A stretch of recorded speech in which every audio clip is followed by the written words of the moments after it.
Welcome back to UC University Old Testament Overview. This is Exodus chapters 20 through 40. If you missed the first part, please go back and watch it. This is part 2. And now we're going to look at Exodus chapters 20 through 23, Covenant Obligation. Let's get right into the text, beginning with the prologue. Turn to chapter 20. Let's now read the law that Yahweh gives to the people on Mount Sinai. Exodus 20 verses 1 through 21. And God spoke all these words, saying, I am the Lord your God, who brought you out of the land of Egypt, out of the house of slavery. You shall have no other gods before me. You shall not make for yourself a carved image, or any likeness of anything that is in heaven above, or that is in the earth beneath, or that is in the water under the earth. You shall not bow down to them or serve them. For I, the Lord your God, am a jealous God, visiting the iniquity of the fathers on the children to the third and fourth generation of those who hate me, but in showing steadfast love to thousands of those who love me and keep my commandments. You shall not take the name of the Lord your God in vain, for the Lord will not hold him guiltless who takes his name in vain. Remember the Sabbath day to keep it holy. 6 days you shall labor and do all your work, but the seventh is a Sabbath day to the Lord your God. On it you shall not do any work, you or your son or your daughter, your male servant or your female servant, or your livestock, or the sojourner who is within your gates. For in 6 days the Lord made heaven and earth, the sea and all that is in them, and rested on the seventh day. Therefore the Lord blessed the Sabbath day and made it holy. Honor your father and your mother, that your days may be long in the land that the Lord your God is giving you. You shall not murder. You shall not commit adultery. You shall not steal. You shall not bear false witness against your neighbor. You shall not covet your neighbor's house. You shall not covet your neighbor's wife, or his male servant, or his female servant, or his ox, or his donkey, or anything that is your neighbor's. Now when all the people saw the thunder and the flashes of lightning and the sound of the trumpet and the mountain smoking, the people were afraid and trembled. And they stood far off and said to Moses, You speak to us, and we will listen, but do not let God speak to us, lest we die. Moses said to the people, Do not fear, for God has come to test you, that the fear of him may be before you, that you may not sin. The people stood far off, while Moses drew near to the thick darkness where God was.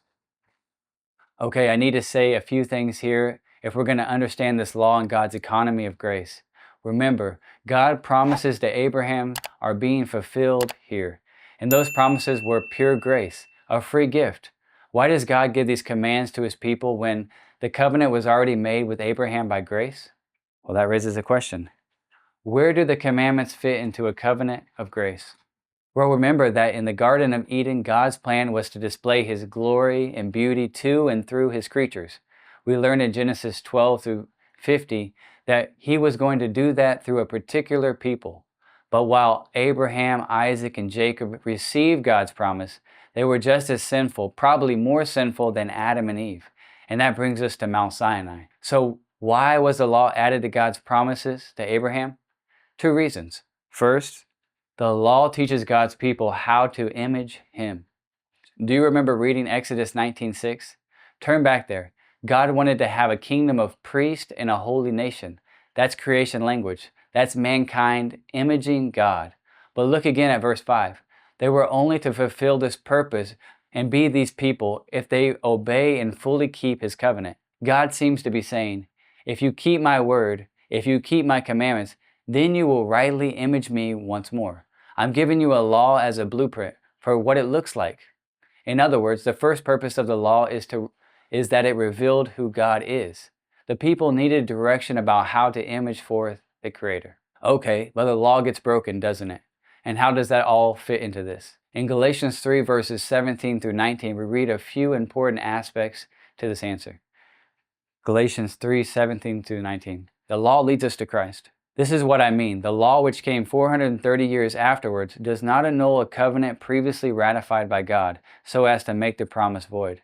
For if the inheritance comes by the law, it no longer comes by promise, but God gave it to Abraham by a promise. Why then the law? It was added because of the transgressions, until the offspring should come to whom the promise had been made, and it was put in place through angels by an intermediary. First, we see that the law in no way replaces the gracious God-given covenant that he made with Abraham.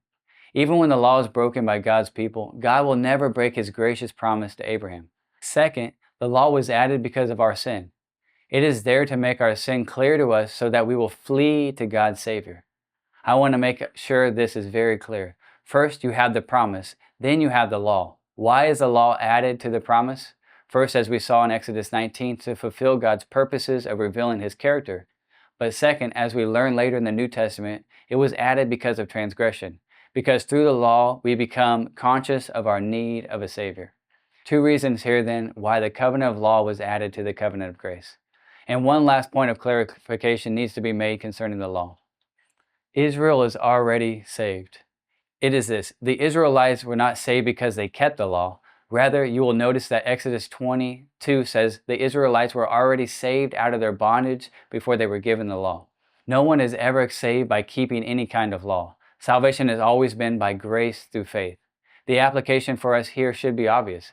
Don't use the law as a means to establish your own righteousness, as though God will approve of that if you keep it up good enough. Rather, use the law to remind yourself of your own sinfulness and then drive you to Christ. Then endeavor by His grace and the strength that God provides through His Spirit to keep the law, not to establish your own righteousness, but to image God more accurately to the world. Well, we're going to pause right here and pick up where we left off next time we're together. Thanks for joining us for UC University Old Testament Overview. Stay safe. See you later. See you soon.